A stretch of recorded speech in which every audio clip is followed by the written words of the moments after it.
তেতিয়াহ'লে যিদৰে বড়োলেণ্ড সচিবালয় হৈছে সেইটো হৈছে দিছপুৰ বিধানসভা হ'ব পাৰে, সেইটো দিছপুৰ বিধানসভা হ'ব পাৰে। আৰু যিদৰে বৰ্তমানে কৈ আছে কিছুমানে উজনি বন্ধ কৰিম, নামনি বন্ধ কৰিম, আমি কৈ আছোঁ মধ্যঅসম বন্ধ কৰিম, মধ্যঅসমত ৰক্তাক্ত হ'ব, ক'লা ধোঁৱা উঠিব। গতিকে এইখিনিয়ে কৈছোঁ, সকেৰে বিচাৰিছোঁ। আৰু যিসকলে আমাক ST হিচাপে, আমাক ট্ৰাইবেল হিচাপে আমাক কি বুলি কয়, তেওঁলোকে বনৰীয়া বুলি কয়, জংগলীয়া বুলি কয়, আমি জংগলীয়া থাকিয়ে ভাল পাওঁ, আমি জংগলী। আৰু জংগলী হিচাপে যিটো আমি ST বুক কৰি আছোঁ, ST ষ্টেটাছ লৈ আছোঁ, আপোনালোকে ল'ব নালাগে। আপোনালোকে বহুত সময়ত আমাক নেগলেক্ট কৰিছে। হয়, সেইদিনাখন আমি পাহৰি নাই যি অভিনীল কাণ্ড হৈছিলে, কিছুমান এচাম মানুহৰ কাৰণে হৈছিলে, কেইজনমান যুৱকৰ কাৰণে হৈছিলে। কিন্তু সমস্ত আমাৰ ট্ৰাইবেল ইউনিটিক লৈ কৰি, ট্ৰাইবেলসকলক লৈ কৰি বিভিন্ন ধৰণৰ আমাক অত্যাচাৰ কৰিছে। আমাৰ গুৱাহাটীত পঢ়ি থকা আমাৰ ষ্টুডেণ্টছবোৰক দৌৰাই পিটিছে, তেওঁলোকে থাকিব দিয়া নাই শান্তিৰে। বহুত সময়ত আমাক বহুত কৰ্কথনা কৰে, আমি সহ্য নকৰোঁ, কোনো মতে সহ্য নকৰোঁ। না কি ইয়াৰ ST বি লাগে, না কি লাগে, একো নালাগে। যিদৰে ST প্লেন, ST হিল চলি আছে, তেনেদৰে অসমত চলি থাকিব। ধন্যবাদ। যি বৰ্তমান অসম চৰকাৰে 14টা জনগোষ্ঠীৰ ওপৰত 6টা জনগোষ্ঠী জাপি দিব বিচাৰিছে, আমি তাৰে মাজত সদৌ তিৱা ছাত্ৰ সন্থাৰ লগতে বিভিন্ন আমি 14টা জনগোষ্ঠীৰ দল সংগঠনে আমি কোনোমতে নামানো আৰু নামানো। এটা স্পষ্ট কথা হয়, সেইদিনাখন হৈ যোৱা 29 তাৰিখে অসম বিধানসভাৰ মজিয়াত যি প্ৰতিবেদন দাখিল কৰিছে মন্ত্ৰীসভাই, এইটো কি ধৰণৰ তেওঁলোকে কি চক্ৰান্ত চলাই আমাৰ যি 14টা পূৰ্বৰ যিখিনি আমি জনগোষ্ঠী আছোঁ, কি ধৰণে তেওঁলোকে নতুনকৈ আৰু 6টা জনগোষ্ঠীক তেওঁলোকে আকৌ জনজাতিকৰণ দিব বিচাৰিছে।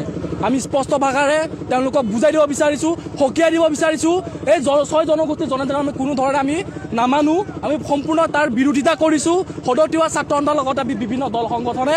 গতিকে সেইদিনাখন আমি দেখা পালোঁ কি, যিটো আমাৰ BTC অৰ্থাৎ কোকৰাঝাৰৰ যি বড়োলেণ্ডৰ যি সচিবালয়, সেই সচিবালয় যিদৰে লণ্ডভণ্ড কৰিছে, সেই লণ্ডভণ্ড হয়তো চাগে কেইদিনমান পিছত যদি এই বিল যদি গৃহীত হয় কেন্দ্ৰীয় চৰকাৰৰ মাজত, তেতিয়াহ'লে দিছপুৰো হয়তো চাগে কিবা এটা হ'ব পাৰে। আপোনালোকক মই কুৱেশ্যন মাৰ্ক এটা দিছোঁ। জাষ্ট আপোনালোকক আমি এটা আভাস দিব বিচাৰিছোঁ যে আমি সদৌ তিৱা ছাত্ৰ সন্থা বিভিন্ন দল সংগঠনে আমি খিলঞ্জীয়া, পূৰ্বৰ খিলঞ্জীয়া আমি ভূমিপুত্ৰ, আমি যিখিনি আমি ট্ৰাইবেল আছোঁ, আমি অসম অশান্ত কৰিবৰ কাৰণে আমিও সাজু হৈ আছোঁ। ক'ৰবাত হয়তো ৰাস্তা ঘাইপথ অৱৰোধ হ'ব, ক'ৰবাত ট্ৰেইন ৰাস্তা ক'ৰবাত জ্বলিব, য'ত যি হ'ব লাগে জ্বলিব আছে। আমি মৰি যাম, তেজ দিম, ST নিদিওঁ। আমাৰ যি অধিকাৰ আমি এতিয়া বুক কৰি আছোঁ, এইটো আমি খৰ্বমি নিদিওঁ, কাৰো লগত আমি ভয় খাব নোৱাৰোঁ। আমি যিদৰে আছোঁ, তিৱা হওক, বড়ো হওক, ৰাভা হওক, কাৰ্বি হওক, গাৰো হওক, ডিমাচা হওক, যিখিনি আমি 14টা জনগোষ্ঠী যি পূৰ্বৰ দৰে আছোঁ, আমাক তেনেকৈ থাকিব দিয়ক। শান্তিপূৰ্ণভাৱে আমি সদায় আছোঁ, থাকিম। আৰু যি বৰ্তমানে কিছুমান দল সংগঠন আমি দেখা পাইছোঁ, আমাৰ CC2ক লৈ কৰি, ট্ৰাইবেল ইউনিটিক লৈ কৰি আমাৰ সকলোৱে আমাক মানে বিভিন্ন ধৰণৰ ইটিকিং কৰি আছে, মানে ঠাট্টা মস্কৰা কৰি আছে। আমি তেওঁলোকক সকীয়াই দিব বিচাৰিছোঁ, আমাৰো আছে, আমিও একোটা সময়ত আমাৰ পূৰ্বপুৰুষে আমিও ৰজাৰ অধীনত থকা মানুহ, আমাৰো সাম্ৰাজ্য আছিলে। কেৱল যে কোনোবাই কৈ থাকে আমাৰ আছে, কি কয়, আছে লাংকুই লোৱাৰ, কি কয় আছে হেন্দাং লোৱা নাই, ল'লে হেন্দাং ৰখা নাই। আমাৰো আছে লাংকুই লোৱা নাই, ল'লে কিন্তু নকটালৈকে আমি এৰাত নাই। গতিকে অল ট্ৰাইবেল ইউনিটি লং লেন, বৰ্তমান অসম চৰকাৰে আমাৰ ওপৰত জাপি দিব বিচাৰিছে যি 6 জনগোষ্ঠী, কোনোমতে নামানো। স্পষ্ট নেতৃত্ব বহন কৰিছোঁ।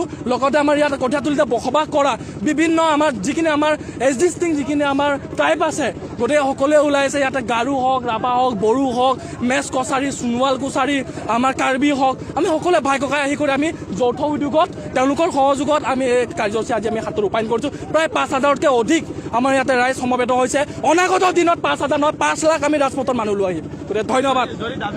যদি পৰৱৰ্তী পৰ্যায়ত যদি তেওঁলোকে আমাৰ দাবী তেওঁলোকে যদি মানি ল'ব নোৱাৰে,